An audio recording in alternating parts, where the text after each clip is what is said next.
નમસ્કાર. કર્પૂર ગૌરમ કરુણાવતારમ સંસાર સારમ ભુજગેન્દ્રહારમ સદા વસંતમ હૃદયારવિંદે ભાવમ ભવાની સહિતમ નમામિ મંગલમ ભગવાન વૈષ્ણવ મંગલમ ગુરુડધ્વજ મંગલમ પુંડરીકાક્ષ સર્વ મંગલાય હરિ. પૂજ્ય ગુરુદેવે કીધું આજે આપણે એનું વાણીનો લાભ લેશું. સરકારે મારું પાણી આપી દીધું, આજે વાણીનું કરીએ. ગુરુકુળ શિક્ષા પદ્ધતિ અને ગીતા મને લાગે છે એ એક સિક્કાની બે બાજુ છે. અગાઉના જમાનામાં અત્યારે પણ જે વિશ્વના તમામ દેશો જેને વિકસિત રાષ્ટ્રો કહેવાય છે ને પોતપોતાના નામે જેને ગ્રંથ અથવા તો પુસ્તકો બહાર પાડ્યા છે, તમે જો ડીએનએ ટેસ્ટ કરો તો ભારત નીકળે, ઋષિ નીકળે. સવાલ એ હતો ત્યારે આપણે કંઠસ્થ હતું, એ લોકોએ ખાલી ગ્રંથસ્થ કર્યું. ફેર એટલો છે, આપણી પાસે સુવિધા નહોતી એટલે આપણે કંઠસ્થ હતું. જે રીતે ચારણી સાહિત્ય પણ છે તો જુઓ આપણે કંઠસ્થ જ છે બધા. તારો કે જો તમે ચંદ્ર છુપે નહીં, સૂર્ય છુપે નહીં, બાદલ છાયો, ચંચલ નારી કો નૈન છુપે નહીં, પ્રીત છુપે નહીં, પીઠ દિખાયો, રણે જડો પુત છુપે નહીં, દાતા છુપે નહીં, ઘર માંગણ આયો, કવિ ગંગ કહે સુનો ભાઈ સાધુ, ભેગ છુપે નહીં, ભગુદ લગાયો. આ બધું કંઠસ્થ, ગ્રંથસ્થ નહીં. અને એનો લાભ નહીં ગેરલાભ ઉઠાવ્યો તથાકથિત ભણેલા લોકોએ, જે આપણી પર શાસન કરતા હતા. અને એને ખબર હતી હિન્દુસ્તાનને તોડવું હોય તો શું કરવું જોઈએ. સૌથી પહેલા એની ગુરુકુલ શિક્ષા પદ્ધતિ જે છે એને નેસ્ત નાબૂદ કરો તો જ મેળ પડશે. પછી આપણે માર્કોલ વગેરે બધું બધા ઇતિહાસ ખબર છે. ઇન શોર્ટ કહીશ કે એને સૌથી પહેલા નક્કી કર્યું, જો અહીંયા ઝાઝા વર્ષો શાસન કરવું હોય આપણે તો આની શિક્ષા પદ્ધતિને પહેલા તો નાબૂદ કરો. કારણ કે આની શિક્ષા પદ્ધતિ એવી છે કુટુંબને વિભક્ત નથી થવા દેતા. આ નચિકેતા જન્માવે છે. નચિકેતા એટલે શું સારું અને શું ખરાબ એ બંનેની જેને ખબર છે, અને પછી સારું છે એ કરવું છે, ખરાબ છે એ નથી કરવું, એ જેને ખબર છે એ શિક્ષા પદ્ધતિ. તો આને જ્યાં સુધી નહીં તોડીએ ત્યાં સુધી મેળ નહીં પડે. પરદેશમાં તમે જુઓ ને લેડ ઓન લેડી બે જ વાત છે, જ્યાં દેરાણી જેઠાણી ભાઈ ભત્રીજા કાકા મામા એવી તો કોઈ વાત છે જ નહીં. અને આપણે અહીંયા બધી વ્યવસ્થા, આપણી શિક્ષા પદ્ધતિ નહીં. અમે પ્રાથમિક શિક્ષણ જાણે ભણ્યું તો એમાં એક પંક્તિ આવતી હતી. એ પંક્તિ આપણી પારિવારિક ભાવનાને કેવી રીતે જોડતી હતી કહો કે આંગણે એવું જાસ મારે સૂર્યનો રેલો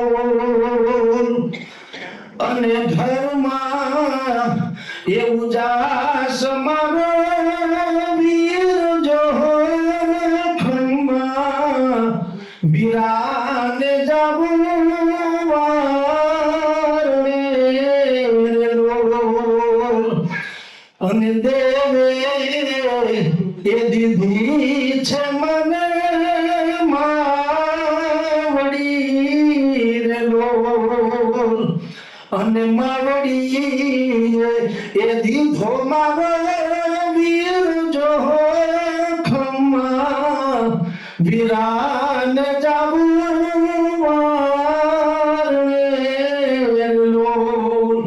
હવે આ આપણી શિક્ષા પદ્ધતિ હતી, જે બેન અને ભાઈ, માની ગરિમા, પરિવાર કોને કહેવાય, આંગણે ઉજાસ મારે સૂર્ય ન રજો પણ ઘરમાં ઉજાસ મારો વીર જો ખમ્મા વિરાને જાવું વારને. આવી જે આપણી શિક્ષા ગુરુકુળ શિક્ષા પદ્ધતિ છે. ગુરુ એટલે પિતા તુલ્ય. એને માત્ર જૈવિક રીતે આપણને જન્મ જ નથી આપ્યો, પરંતુ આપણે એના સંતાન છીએ, એ આપણા પિતા છે એમ માનીને આપણો ઉછેર કરે. ગ્રાહકની જેમ નહીં, જે અત્યારે ચાલે છે એવું એડમિશન સિસ્ટમ.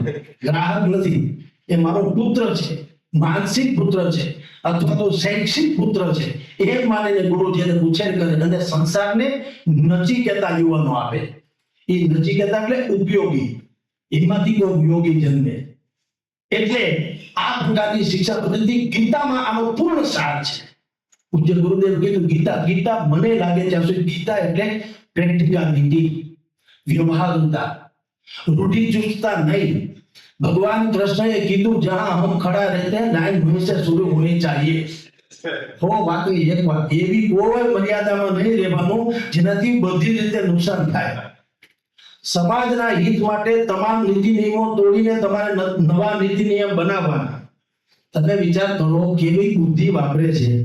આમ સુતા હોય અને એની મદદ માંગવા અર્જુન અને દુર્યોધન આવે. દુર્યોધન તો રાજા છે, રાજાને તો તમે જાણો છો, એ તો અહીંયા આવીને બેસે. દુર્યોધન અને અર્જુનને ખબર હું તો સેવક છું, નીચ, એટલે એ તો બિચારા ત્યાં પગ પાસે બેઠા. ભગવાન કૃષ્ણ આંખ ખોલે, અરે અર્જુનભાઈ ગયા એના આપણી ભાષામાં વાત કરું તો દુર્યોધન કરે, ભાઈ તમે ત્યાં ક્યાં મહિના વાત કરો, હું એની પેલા આવી ગયો ભગવાનનો દાખલા તરીકે.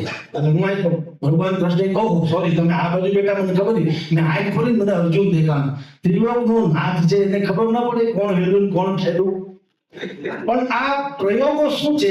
કૃષ્ણ એટલે વ્યવહારુતા, એમાં જડતા વાળી કોઈ વાત જ નહીં. પેલો તે છેલ્લો તો પેલો કાંઈ નહીં, બુદ્ધિપૂર્વક એને એક ટચલી આંગળીએ ગોરધન ઉપાડી લીધો. એટલે એને ખબર હતી કે આવું આવું જો હું કર્યા કરીશ તો લોકો માનશે કે આ તો ભગવાન છે, ત્રિલોકનો નાથ છે અને આ તો ચમત્કાર છે. એટલે એને શું કીધું કે ભાઈ આવો ગોવાળિયાને કે જરા ટેકો આપો, તમારી લાકડીનો ટેકો આપો. એ શું છે? સબકા સાથ સબકા વિકાસ.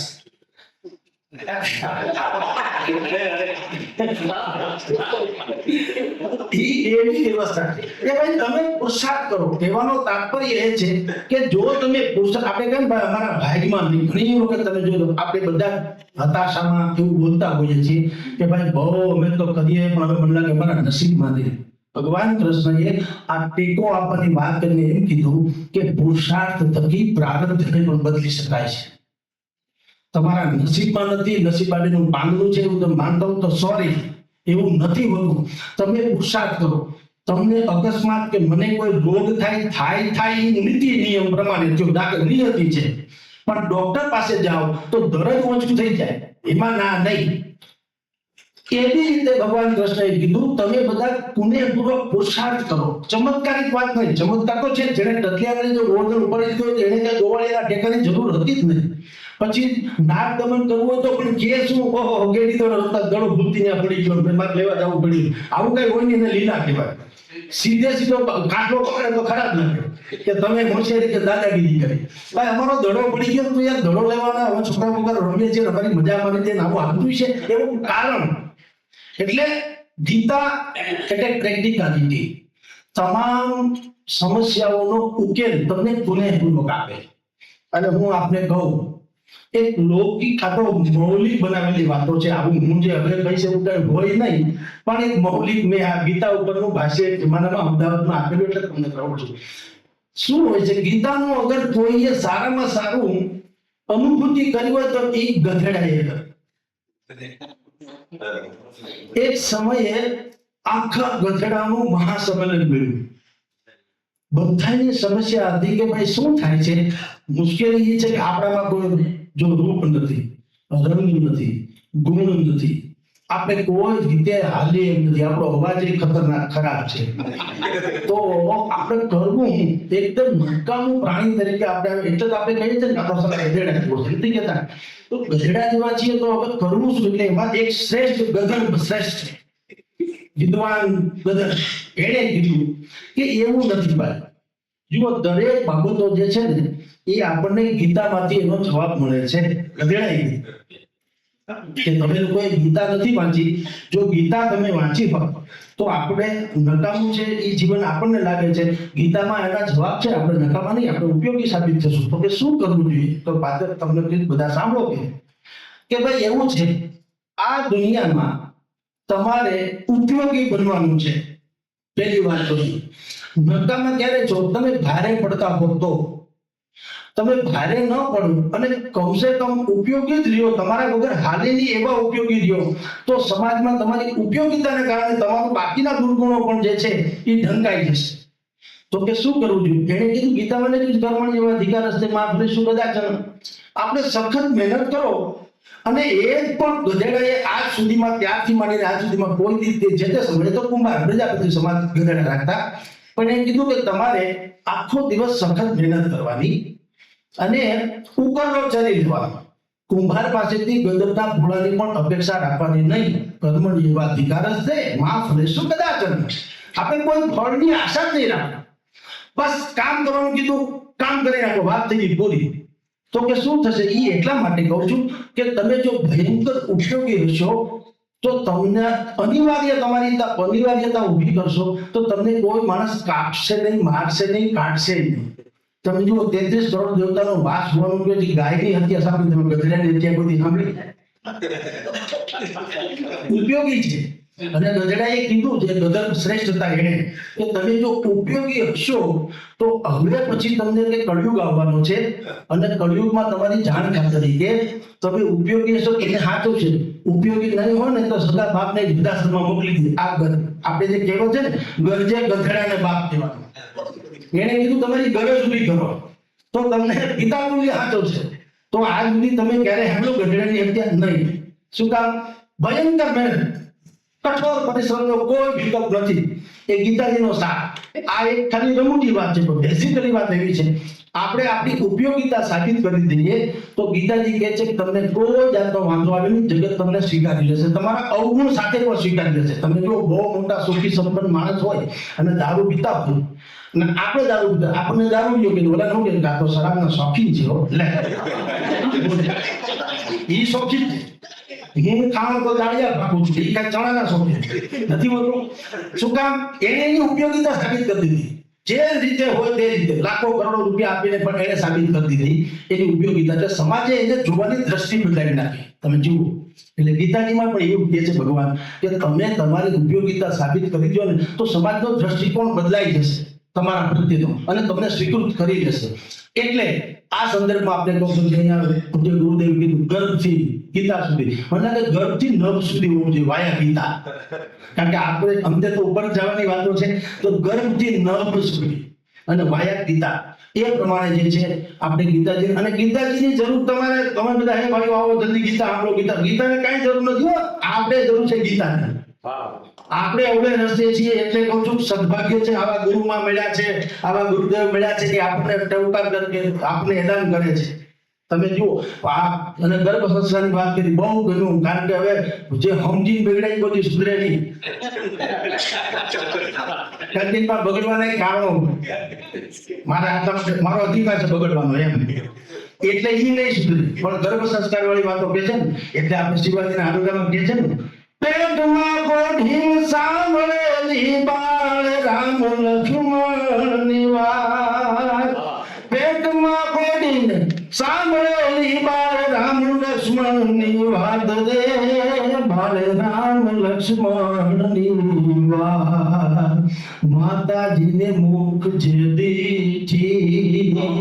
આ પંક્તિ તો એથી વધારે ઉત્તમ છે, બોલી બધાને યાદ છે. એને શું કીધું છે? માતાજીને મુખ જે દીઠી, ઉડી એની ઊંઘ તે દીધી. શિવાજીએ એની માના ગર્ભ રમીને માતાને મુખ જે દીધી, માતાની નજરે પરમાત્માનો સાક્ષાત કર્યો, તેથી તેની ઊંઘ ઉડી ગઈ. એને કીધું કે હવે હિન્દુના રાષ્ટ્ર થયા વગર બેન નહીં પડે. આ ત્યારે એ ગર્ભ સંસ્કાર છે. એટલે એની ગીતાજી જે છે એ આપણને ગર્ભ સંસ્કારનું જે ગુરુદેવ કહે છે. તો આવું કરશો તો આપણું ભારત સમજતું રીતે વિશ્વ ગુરુ હતું જ, એમાં નવું બનાવવાનું નથી. આ તો વચ્ચે આપણે ખોવાઈ ગયા છે, થોડા એ ખોવાઈ ગયા ને પાછું મેળવવાનું છે. એટલે ગર્ભ સંસ્કારથી માંડીને નર સુધી કહું તો ગીતાજી સાંપ્રત છે, સમકાલીન છે અને સર્વવ્યાપી છે, સર્વોત્તમ છે અને સર્વકાલીન છે. નમસ્કાર.